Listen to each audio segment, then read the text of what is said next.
Hi friends, ఈరోజు current affairs చూద్దాం.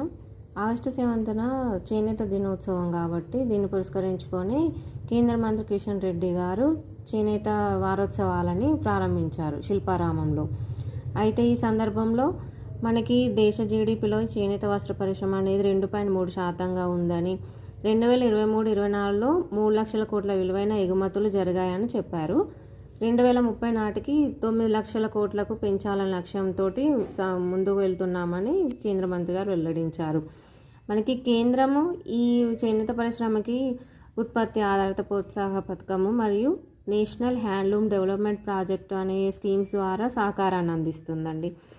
అంతేకాకుండా మన రాష్ట్రంలో జిఐ ట్యాగ్ పొందిన చేనేత ప్రోడక్ట్స్ ఏంటంటే పోచంపల్లి, ఇక్కత్, గద్వాల్, నారాయణపేట కాటన్ చీరలు, సిద్దిపేట గొల్లబామ చీర, తేలియా రుమాల్, వరంగల్ తివాచి వంటి చేనేత ఉత్పత్తులకి మనకి జిఐ ట్యాగ్ లభించింది.